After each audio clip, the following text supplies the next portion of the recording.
안녕하세요. 오늘도 사연살롱을 찾아주셔서 감사합니다. 서울에서 교회 부설 어린이집 교사로 일하고 있는 34살 여성이에요.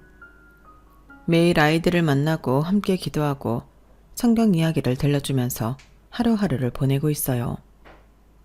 제게 이 일은 단순한 직업이 아니라 하늘에서 제게 맡겨주신 소명이라고 믿고 있거든요. 하지만 결혼 후 제 신앙과 직업은 예상치 못한 도전에 부딪히고 말았어요. 남편과 저는 2년 동안 연애를 했고 서로 사랑하는 마음으로 결혼을 약속했어요. 그런데 결혼 준비 과정이 그리 순탄하지만은 않았죠. 시어머니께서 처음부터 저를 반대하셨어요.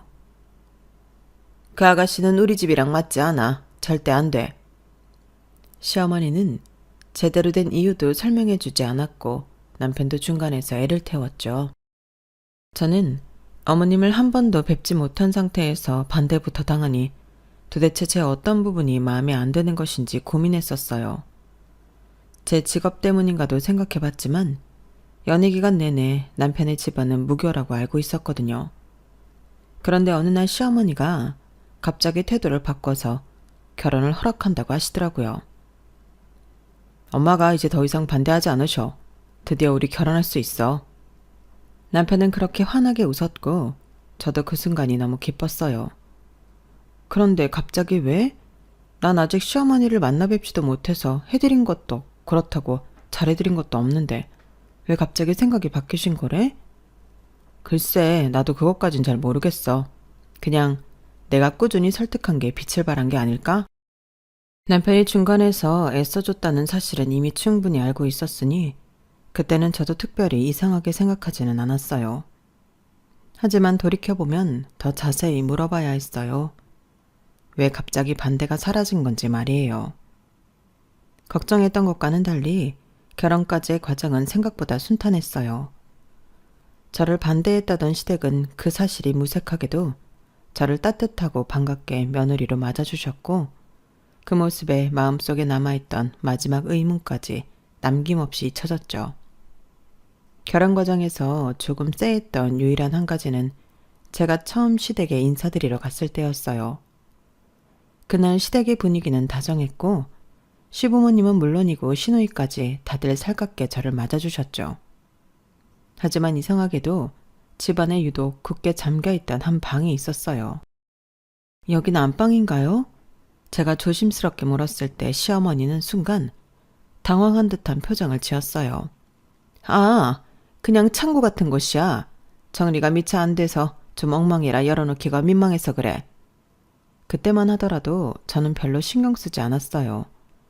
아직 가족이라기보다는 낯선 손님에 가까운 저에게 모든 방을 보여주기는 내키지 않으실 수도 있고 정리가 덜 된 창고나 손님에게 보여주기 민망한 사적인 공간이 있을 수도 있다고 생각했거든요.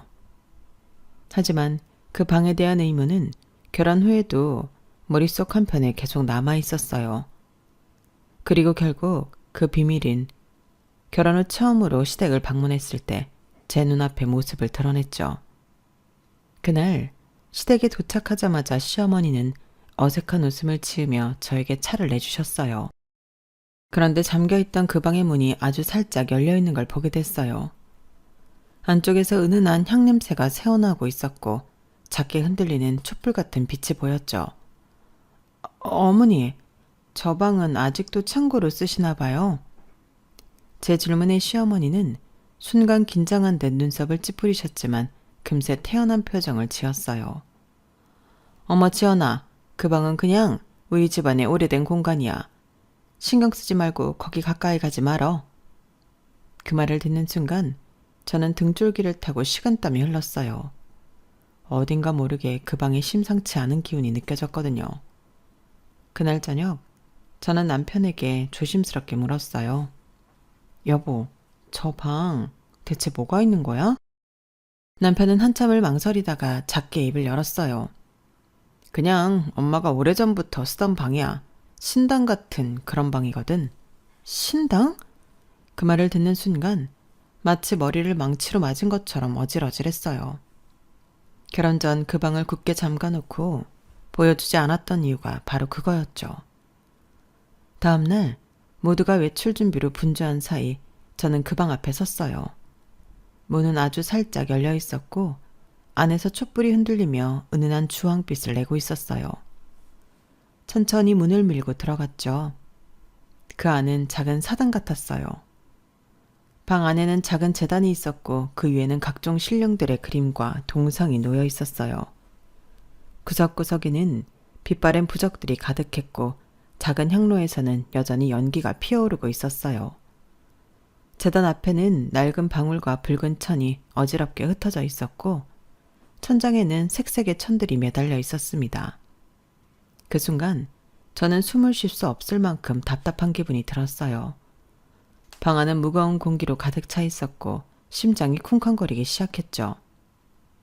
지연아, 왜 거기 들어갔니?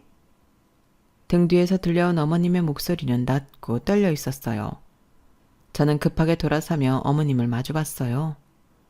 어머님의 얼굴에는 당혹감과 약간의 분노, 그리고 무엇보다도 당황스러움이 서려 있었어요. 어머님, 이게 뭐예요? 왜 그동안 말씀 안 하셨어요? 제 목소리는 떨리고 있었고 가슴이 답답해서 숨을 쉬기가 어려웠어요. 하지만 어머님은 한숨을 쉬며 문을 닫고 방 안으로 들어오셨죠. 이런 건 꼭 말해야 하는 거니, 지연아? 네가 하나님을 믿듯이 나도 내가 믿는 신령님을 믿는 거야. 너한테 강요하려는 것도 아니고 이건 우리 집안의 오래된 전통일 뿐이야. 어머님의 목소리는 다정하면서도 조금은 단호했어요. 너도 네 믿음을 가지고 있잖아. 그걸 내가 막은 적 있니? 나도 내 믿음을 지키고 있는 거야. 서로의 믿음을 존중하면 되는 거 아니겠니? 어머님은 저를 타이르듯 말했어요. 저는 순간 말문이 막혔어요. 그 말에는 진심이 묻어 있었고 그 순간만큼은 어머님이 저에게 무속신앙을 강요하지는 않을 거라는 확신이 들었거든요. 혹시나 내가 이 집안에서 내 신앙을 버리도록 압박받지는 않을까 걱정했던 마음이 조금씩 가라앉기 시작했어요. 어머님은 제 어깨를 토닥이며 문을 열고 저를 밖으로 이끌었어요. 방을 나서는 순간 저는 등을 돌린 채 작은 한숨을 쉬었죠. 집에 돌아오는 길, 저는 남편에게 참지 못하고 물었어요.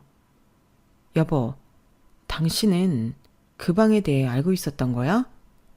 남편은 운전대를 잡은 채 잠시 아무 말도 하지 않았어요.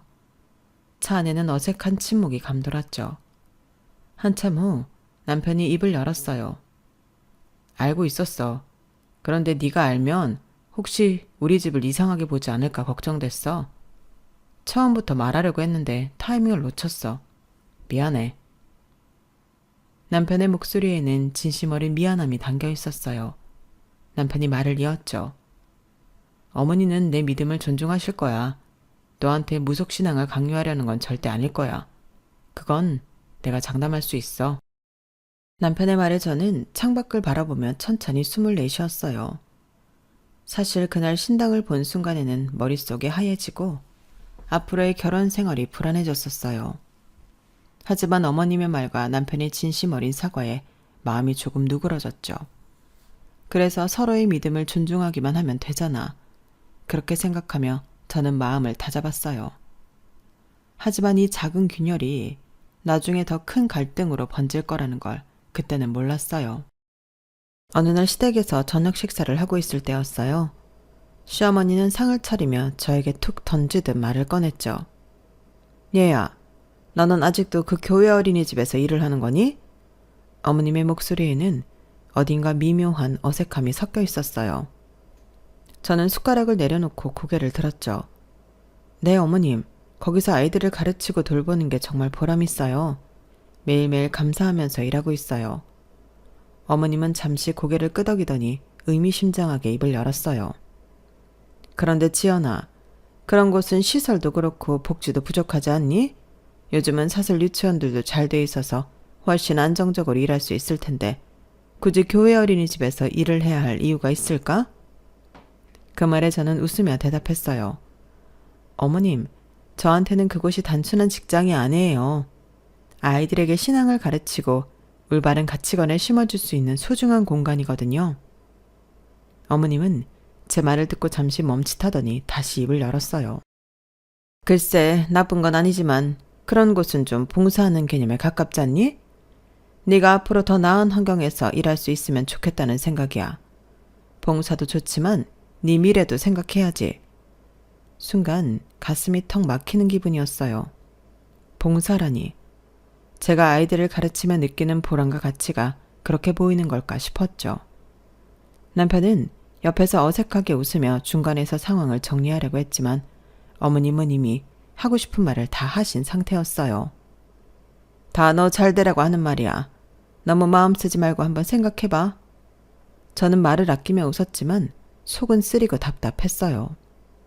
어머님과의 대화가 이어지던 중 시아버지가 숟가락을 내려놓으며 입을 여섰어요.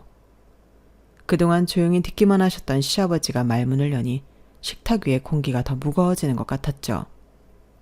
아가야, 나는 말이야. 솔직히 나중에 아이가 생기더라도 그런 어린이집에는 보내지 않았으면 좋겠다. 시아버지의 목소리는 차분했지만 단호했어요. 저는 순간 멈칫하며 시아버지를 바라봤어요. 그런 어린이집이라뇨? 어떤 의미로 말씀하시는 거예요? 아니 교회 부설 어린이집 같은데 말이야. 그건 아이한테 종교를 너무 일찍 주입시키는 거잖아. 어릴 때부터 한쪽으로만 치우쳐서 자라면 나중에 다른 선택을 할 기회도 갖지 못할 거 아니야. 어머님은 시아버지의 말을 듣고 가볍게 고개를 끄덕였어요.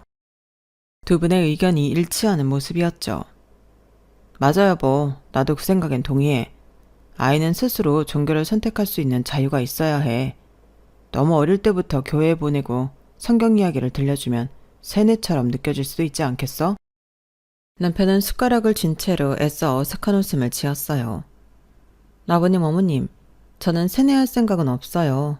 아이가 자연스럽게 신앙을 접하고 그 안에서 믿음을 키워갈 수 있도록 돕고 싶을 뿐이에요. 제게 신앙은 삶의 일부니까요. 제 목소리가 살짝 떨렸어요.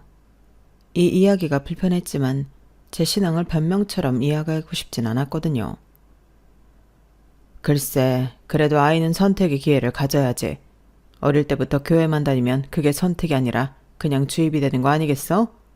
그건 좀 위험하지 않을까?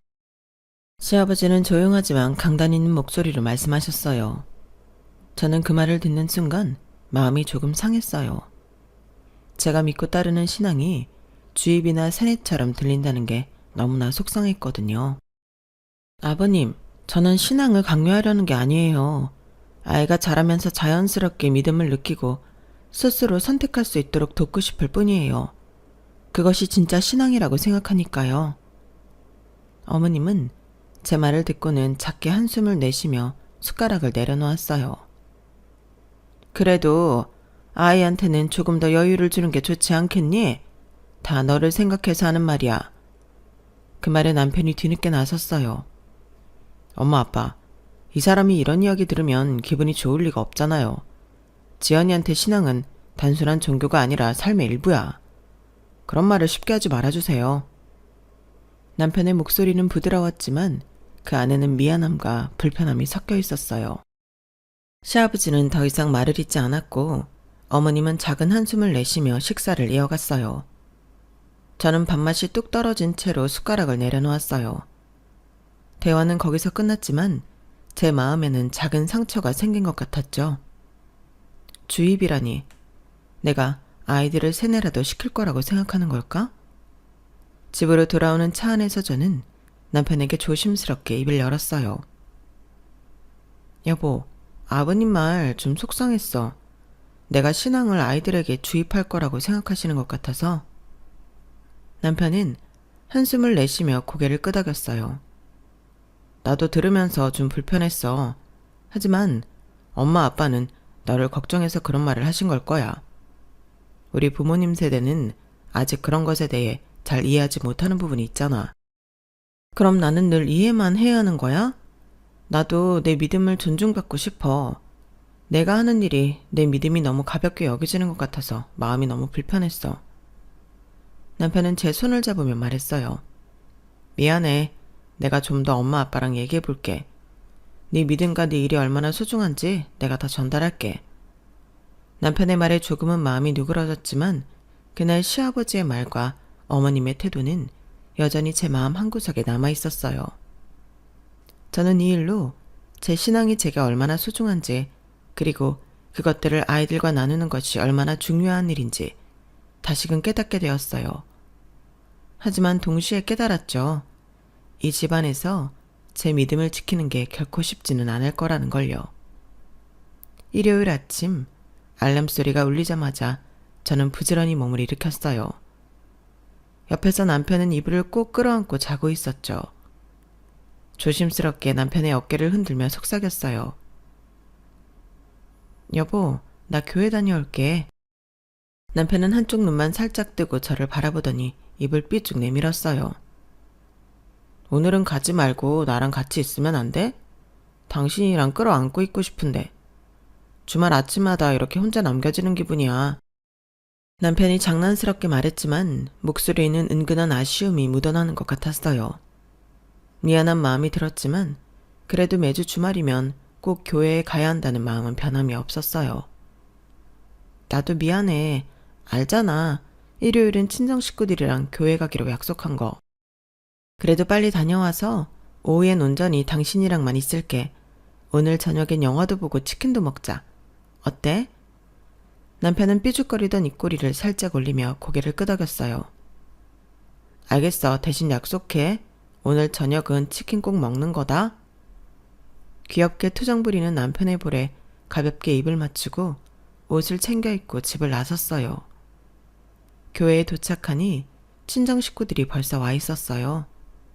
엄마, 아빠, 언니, 형부까지 다들 밝은 얼굴로 저를 맞아줬어요. 예배가 끝나고 나서는 교회 식당에서 점심을 먹었는데 그날 메뉴는 따뜻한 소고기 뭇국과 밥이었어요. 식탁에 둘러앉아 이런저런 이야기를 나누다 보니 언니와 형부의 다정한 모습이 눈에 들어왔어요. 형부는 언니 밥그릇에 국물을 떠넣어주고 언니는 형부를 보며 싱긋 웃고 있었죠. 엄마는 그 모습을 보며 흐뭇하게 웃으셨어요. 너희 둘은 언제 봐도 참 보기 좋다. 깨가 쏟아진다 쏟아져. 엄마의 말에 언니가 어깨를 으쓱하며 저를 바라봤어요. 그래서 내가 그랬잖아. 종교가 같은 사람이랑 결혼하는 게 베스트라고. 언니의 말을 듣고 저는 피식 웃으며 대답했어요. 마음에 드는 사람 찾는 것도 어려운데 종교까지 맞는 사람을 찾으라니. 그건 진짜 하늘이 내려준 운 아니겠어? 언니는 복 받은 거지. 그런가? 언니는 입을 삐죽 내밀었지만 형부는 언니의 손을 잡으며 웃었어요. 정말 둘이 매주 손을 잡고 성실하게 교회에 함께 다니는 모습을 볼 때마다 따뜻하고 부러웠어요. 그때 형부가 말을 이어갔어요. 그래도 맞는 말이야.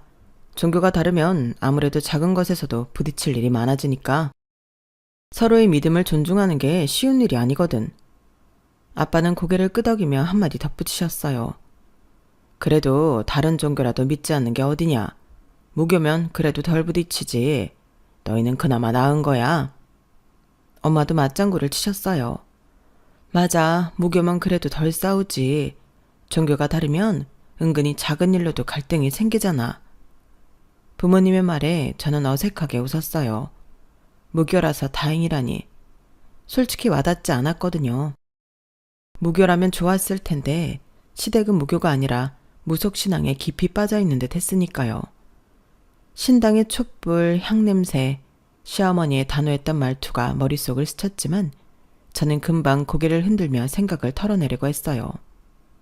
오늘은 가족들과 함께하는 소중한 시간인데 괜한 생각으로 마음을 무겁게 하고 싶지 않았거든요. 다시 웃으며 밥을 한 입 떴어요. 엄마, 아빠, 그래도 저희 남편은 저를 존중해 주려고 해요. 교회에 가는 것도 이해해주고 주말에 혼자 남는 거 싫어하면서도 매번 군말 없이 친정 식구들이랑 시간 보내고 오게끔 보내주잖아요. 아빠는 고개를 끄덕이며 제 손을 따뜻하게 잡아주셨어요. 그래, 그거면 된 거야. 서로 이해하고 존중하는 게 가장 중요한 거지.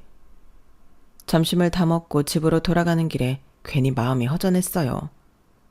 언니와 형부의 다정한 모습, 부모님의 따뜻한 위로까지. 모든 게 감사했던 하루였지만 나 혼자만 어딘가 조금 다른 길을 걷고 있다는 느낌이 자꾸만 들었어요. 하지만 남편이 집에서 나를 기다리고 있을 생각을 하니 마음이 조금 나아졌어요. 남편은 나를 존중해 주려고 노력하는 사람이니까 그거면 됐지. 그렇게 마음을 다잡았죠. 신당을 발견한 그날 이후로 솔직히 남편을 조금 의심했었어요. 시댁이 그렇게 깊이 무속신앙에 빠져 있는 걸 보면 남편도 나에게 숨기고 있는 무언가가 있지는 않을까 싶었거든요.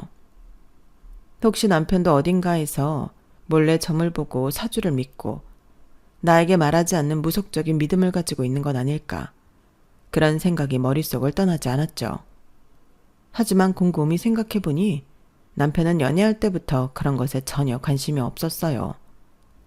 친구들이 재미삼아 사주를 보러 가자고 해도 귀찮아하며 가지 않았고 심심풀이로 보는 별자리 운세 같은 것도 심드렁하게 넘기곤 했었죠. 결혼 후에도 그런 모습은 달라지지 않았어요. 시댁과는 다르게 남편은 평범한 무교로 남아있었던 거예요. 게다가 남편은 여전히 나에게 다정했어요. 퇴근 후에는 늘 장난스러운 말투로 농담을 건넸고 주말에는 함께 영화를 보고 맛있는 음식을 먹으며 시간을 보냈어요. 그런 남편을 보며 그래, 남편만큼은 괜찮다. 이 사람과 함께라면 어떻게든 잘 살아갈 수 있겠지 라고 생각했죠. 그걸로 충분했어요. 얼마 후 시부모님의 생신날 온 가족이 모여 작은 케이크에 촛불을 켜고 생일 축하 노래를 불렀어요. 어머님은 촛불을 끄시며 활짝 웃으셨고 아버님은 조용하지만 흐뭇한 미소로 그 모습을 지켜보셨죠. 남편과 저는 나란히 앉아 그 모습을 보며 함께 박수를 쳤어요. 케이크를 자르고 조각을 나누며 다 같이 둘러앉아 이야기를 나눴어요. 이런저런 대화가 오가던 중 어머님이 갑자기 환한 얼굴로 입을 여셨어요. 아, 맞다. 우리한테 좋은 식사권이 생겼어. 아주 고급 레스토랑인데 주말은 일요일에만 예약이 가능하대. 우리 가족 다 같이 가면 정말 좋을 것 같아서 잡아놨거든. 어머님의 말에 식탁에 있던 모두가 귀를 기울였어요. 아, 일요일이요? 제가 조심스럽게 말을 꺼내자 어머님은 바로 웃으며 대답하셨어요. 그래, 일요일 점심이야. 아주 유명한 곳인데 평소엔 예약하기도 힘든 곳이라더라고. 아버님도 덧붙이셨어요. 이런 기회 흔치 않아. 가족끼리 오붓하게 좋은 시간 보내고 오면 얼마나 좋아. 하지만 저는 순간 말문이 막혔어요. 일요일은 늘 친정 가족들과 교회에 가는 날이니까요. 남편이 내 눈치를 살피는 게 느껴졌어요. 어머님, 정말 좋은 기회인 것 같아요. 그런데 저는 일요일마다 교회에 가거든요. 친정 가족들이랑 같이 가기로 약속이 되어 있어서요. 그 말을 들은 어머님의 얼굴이 살짝 굳어졌어요. 아니, 지연아, 너는 평일 내내 교회 어린이집에서 일하잖아. 그런데 일요일에도 또 교회를 가야 해? 아버님도 고개를 갸웃거리며 말을 이어가셨어요. 그러게 말이야. 어린이집에서 하루 종일 교회에 있으면서도 일요일까지 또 가야 하는 건 좀 심한 거 아니야? 일요일은 남편이랑 오붓하게 시간을 보내야 하지 않니? 저는 최대한 부드럽게 미소를 지으며 대답했어요. 어머님, 아버님, 어린이집에서 일하는 거랑 주말에 교회를 가는 건 조금 달라요. 평일엔 아이들을 돌보고 가르치지만 일요일은 제 믿음을 위해 예배를 드리러 가는 거예요. 하지만 어머님은 여전히 고개를 갸웃거리며 이해하기 어렵다는 표정을 지었어요. 그래도 남편이랑 주말에 시간을 보내는 게 더 중요하지 않겠니? 가족끼리 함께 좋은 곳에서 식사하는 것도 의미 있는 일이잖아. 아버님도 한숨을 내쉬며 말을 보탰어요. 이런 기회는 흔치 않아서 하는 말이야. 믿음도 믿음이지만 가족끼리 이런 좋은 시간을 보내는 것도 너희한테 좋은 추억이 될 텐데. 남편이 그제야 조용히 입을 열었어요.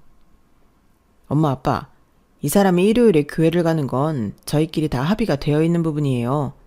장인 장모님도 그렇고 이 사람한테는 교회가 정말 중요한 곳이니까요. 저도 그걸 존중해야 한다고 생각해요. 하지만 어머님은 남편의 말을 듣고도 쉽게 수긍하지 못하셨죠.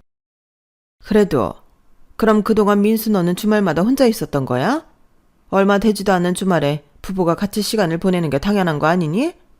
그렇게 쓸쓸하게 혼자 지내게 둘 거면 대체 결혼을 왜 한 거야? 어머님의 목소리에는 걱정과 서운함, 그리고 어딘가 날카로운 기운이 섞여 있었어요. 아버님도 다시 한번 덧붙이셨어요. 맞아. 부부라면 주말에 함께 시간을 보내야지. 가족끼리 함께하는 게 가장 중요한 거 아니겠어? 그 말을 듣자 저는 더 이상 아무 말도 할 수 없었어요.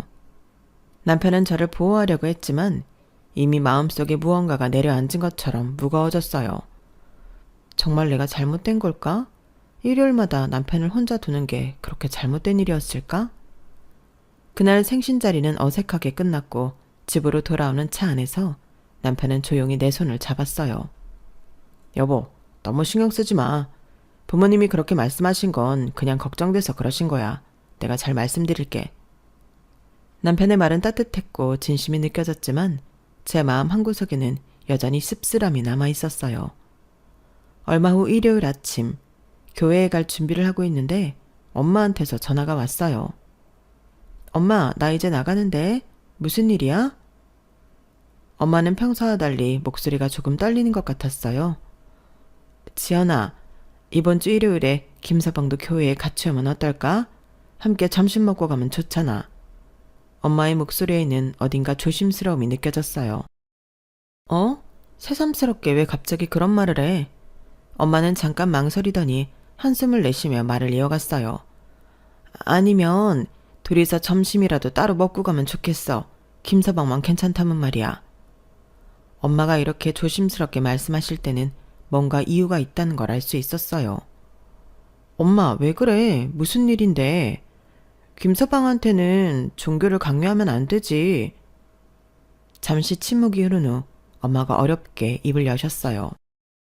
사돈어른이 전화를 하셨어? 그 말을 듣는 순간 가슴이 철렁 내려앉았어요. 어머님이요? 무슨 말씀을 하셨는데? 그냥 김서방이 주말마다 혼자 있는 게 마음에 걸린다고 하셨어. 그러니까 너 혼자만 데려가지 말고 김서방도 같이 데려와서 점심이라도 먹으라고 하시더라. 그 말을 듣고 저는 아무 말도 할 수 없었어요. 결국 이렇게 되는구나. 아무리 설명해도 그분들에게는 내가 일요일마다 남편을 혼자 두고 친정 가족들과 시간을 보내는 게 이해되지 않는 거겠지. 그런 생각이 들더라고요. 그래서 반쯤은 포기한 심정이 됐죠. 여보, 나랑 교회 같이 가줄 수 있어? 남편은 갑작스러운 말에 당황한 듯 저를 바라봤어요. 갑자기 왜 그래? 나한테 교회 같이 가자는 말 한 번도 안 했잖아. 그게 엄마한테 전화가 왔어. 어머님이 엄마한테 전화를 하셨더라. 민수가 주말마다 혼자 있는 게 마음에 걸리신다고. 제 말이 끝나기도 전에 남편은 한숨을 쉬며 눈을 감았어요. 엄마가 장모님께까지 전화를 드린 거야? 진짜 왜 그러셨지? 남편은 난감해하면서도 고개를 절레절레 저었어요. 아니야 여보, 나는 괜찮아. 혼자 있어도 아무렇지 않아. 괜히 나까지 갈 필요는 없을 것 같은데? 하지만 저는 시부모님이 엄마께 전화를 했다는 사실 때문에 마음이 무거웠어요. 그래도 엄마가 괜히 마음 쓰실 것 같아서 그래 예배까진 안 드려도 돼. 그냥 점심만 같이 먹고 가도 괜찮아. 남편은 제가 친정 식구들 입장을 신경 쓰는 걸 눈치챘는지 잠시 생각하더니 고개를 저었어요. 아니야, 갈 거면 제대로 가야지. 밥만 먹으러 가는 건 좀 그렇잖아. 예배도 같이 드리고 점심도 같이 먹자. 그 말에 저는 깜짝 놀랐어요. 사실 남편이 그렇게 말할 거라고는 생각도 못 했거든요. 정말? 아침부터 같이 갈 수 있겠어? 남편은 웃으며 고개를 끄덕였어요. 괜히 점심시간에만 가면 더 어색해질 것 같아서 그냥 처음부터 같이 가는 게 나을 것 같아. 고마워 여보. 고맙긴. 오히려 내가 죄송하지. 그렇게 남편과 함께 일요일 아침 교회를 향했어요. 예배 시간보다 조금 일찍 도착했는데 친정 부모님과 엄니, 형부가 우리를 맞이하러 나왔어요. 엄마는 남편을 보며 환하게 웃었어요. 민수야, 이렇게 아침부터 와줘서 정말 고맙다. 너 피곤하진 않니? 남편은 쑥스러운 듯 웃으며 고개를 저었어요. 아니에요 장모님, 괜찮습니다. 제가 처음 와보는 거라서 좀 어색하긴 하지만 잘 따라가 보겠습니다. 아빠도 남편의 어깨를 툭툭 두드리며 말했어요. 아유, 이렇게 아침부터 와주니 정말 기특하네. 마음 편하게 있다 가렴. 언니와 형부도 환한 미소로 남편을 맞이해줬어요. 어색할 수도 있겠지만 금방 편안해질 거예요. 예배 끝나고 먹는 밥도 정말 맛있어요. 남편은 긴장한 얼굴로 제 손을 꼭 잡으며 예배당 안으로 들어갔어요. 예배가 시작되고 남편은 조용히 옆에 앉아 설교를 들었어요. 처음에는 어색한 듯 두리번거리던 남편이었지만 시간이 지나면서 점점 진지한 얼굴로 설교에 집중하기 시작했죠. 찬송가가 울려 퍼질 때도 조용히 가사를 따라 읽는 모습이 보였어요. 남편이 이렇게 마음을 열어주다니 정말 고맙기도 하고 뿌듯하기도 했어요. 예배가 끝난 후 우리는 교회 식당으로 향했어요. 친정 부모님과 언니, 형부와 함께 긴 테이블에 둘러 앉았죠. 남편은 따뜻한 국물을 한 입 떠먹더니 눈이 휘둥그레졌어요. 여기 밥 진짜 맛있네요. 정성이 가득한 맛이랄까? 생각보다 훨씬 좋아요. 엄마는 흐뭇하게 남편을 바라보며 말씀하셨어요. 그렇지. 여기 밥은 정말 많은 분들이 정성껏 준비해 주시는 거거든. 아빠도 밥을 드시다 말고 남편을 바라보며 웃었어요. 오늘은 생각보다 편안하고 좋네요. 와보길 잘한 것 같아요. 언니와 형부도 남편과 이런저런 이야기를 나누었고 분위기는 어느새 화기애애해졌어요. 남편은 처음에는 어색해했지만 시간이 지나면서 편안한 얼굴로 대화를 이어갔어요. 그러게요. 처음엔 좀 어색했는데 이상하게 여기 있으니 마음이 편안해지네요. 와이프도 이해가 되고요. 좀 더 많이 이해해 볼게요.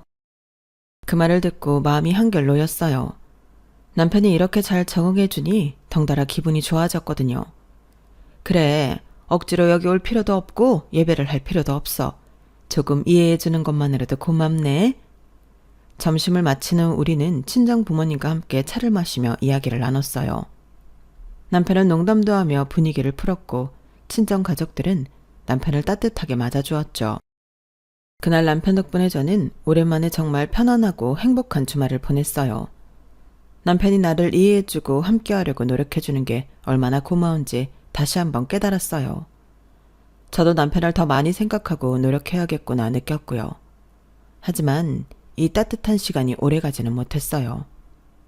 교회에 남편과 함께 갔다 온 다음 날 평소처럼 어린이집에 출근했어요.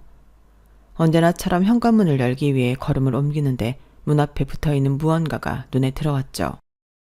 빨간색 바탕에 굵고 날카로운 검은 글씨들, 삐뚤빼뚤한 선들과 알 수 없는 상징들로 가득한 부적이 문 가운데 붙어 있었어요.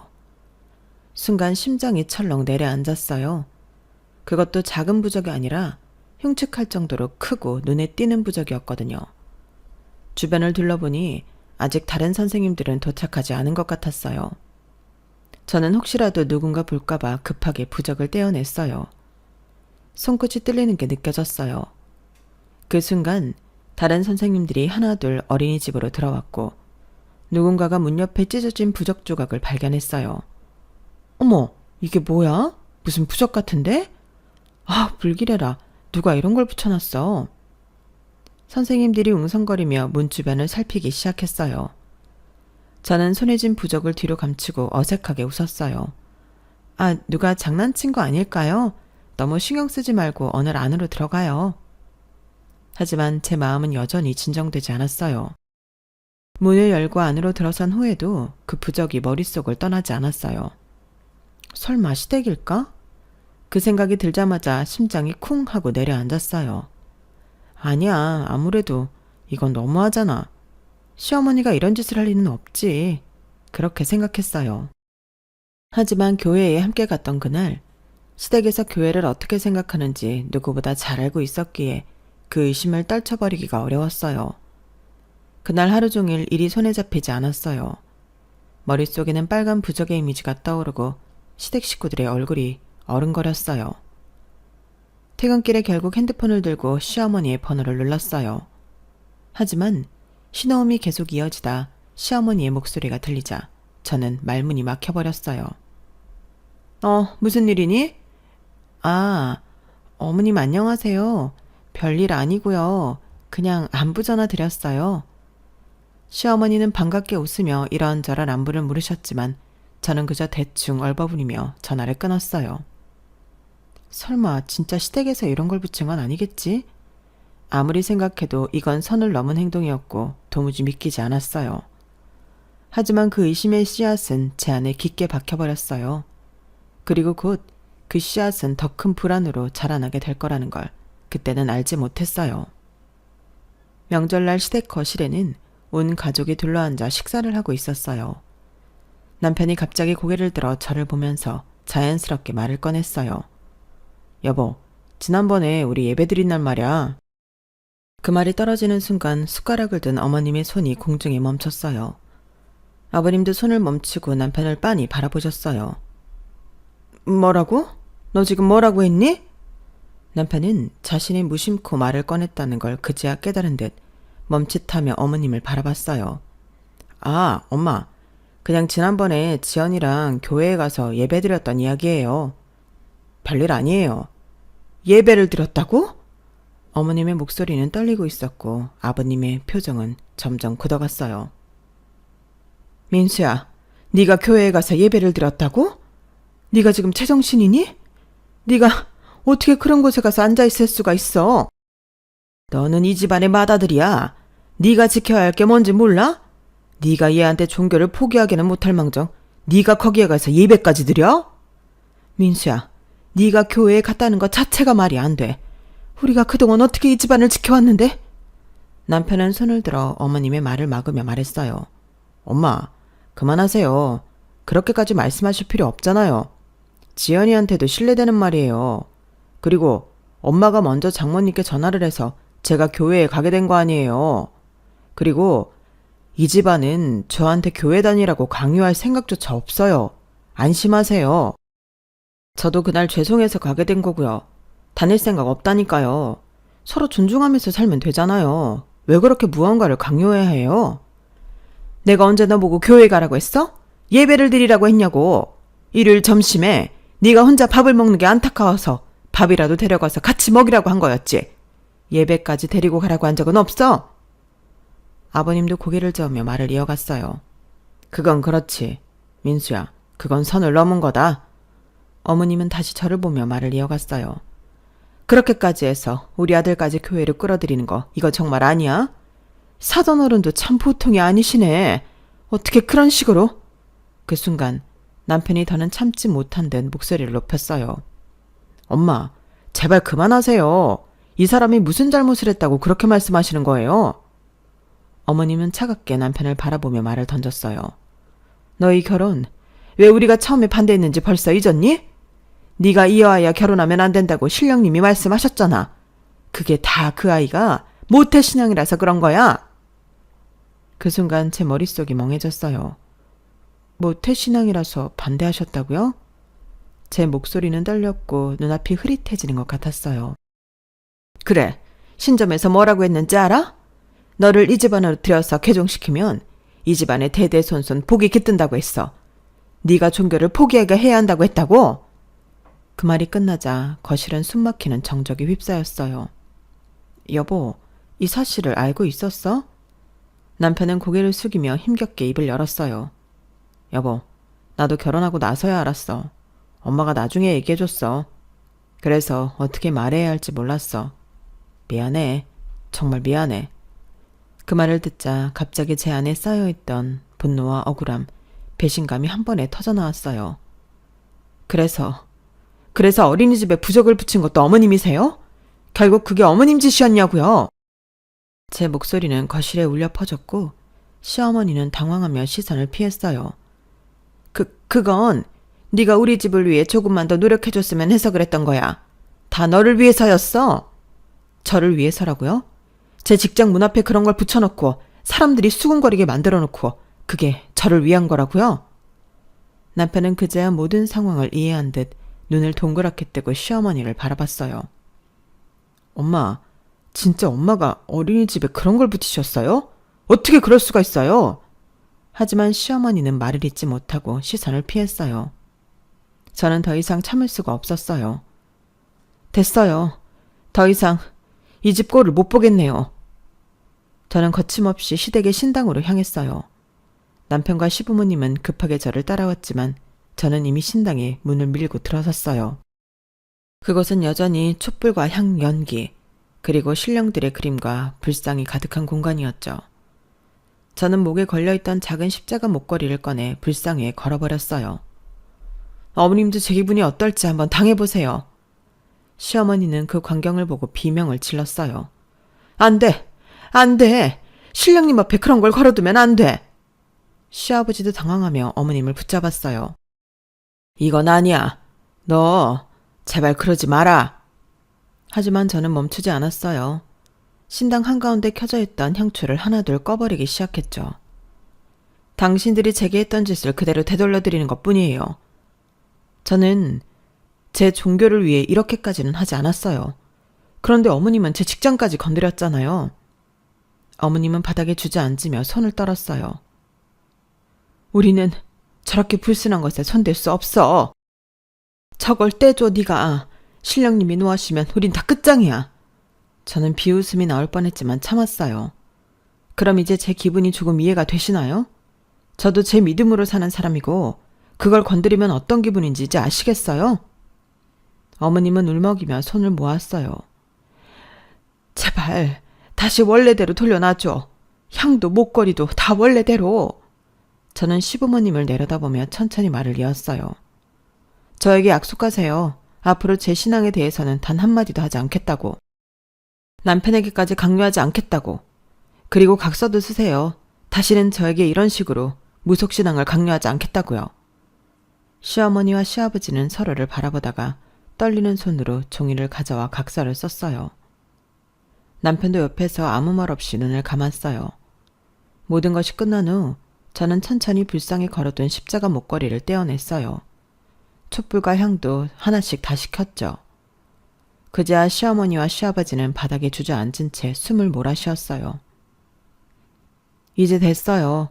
더 이상 저와 제 믿음에 대해서는 언급하지 마세요. 저도 부모님의 믿음을 존중하고 응원합니다. 그날 이후 시부모님은 마치 정신을 차린 사람처럼 변했어요. 다시는 제 종교에 대해 말하지 않았고 어린이집에 부적을 붙이는 일 같은 것도 없었어요. 시댁에 갈 때마다 어머님과 아버님은 조심스레 저를 대했고 남편도 그날의 일을 마음에 깊이 새긴 듯 했어요. 남편은 어느 날 조용히 제 손을 잡고 말했어요. 엄마 아빠가 그런 이유로 결혼을 허락했던 걸 알았을 때 정말 충격적이었어. 더 일찍 말했어야 했는데 미안해. 저는 남편의 손을 꼭 잡아주었어요. 나도 알아. 당신은 그런 사람이 아니니까 괜찮아. 우리 둘은 이겨냈잖아. 그걸로 충분해.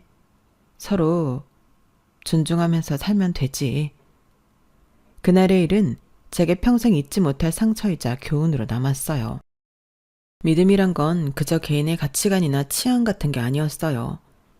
그저 저라는 사람을 이루는 가장 깊은 뿌리였고 그것을 뽑아내려 했던 그날의 사건들은 제 마음을 깊게 핥혔죠.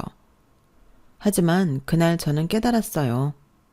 신앙은 강요로 이루어지는 게 아니라 스스로의 선택과 마음에서 비롯된다는 것도요.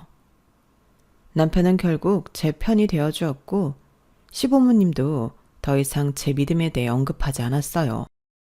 완벽하게 이해받은 건 아니었지만 적어도 더는 건드리지 않겠다는 약속을 받아냈으니까요. 누군가의 믿음을 바꾸려는 행동이 얼마나 폭력적일 수 있는지 그리고 그 과정에서 얼마나 큰 상처를 줄 수 있는지를 깨달았습니다. 저는 여전히 매주 일요일 교회에 가고 제 믿음을 따르며 살아가고 있어요. 그리고 제 옆에는 남편이 그리고 믿음을 존중해주는 가족들이 있어요. 그걸로 충분합니다. 이 작은 평화가 저에게는 그 어떤 복보다 소중한 선물이니까요. 저도 시부모님 잘 모시며 현명하게 잘 살아가도록 노력해야죠. 제 이야기 들어주셔서 고맙습니다.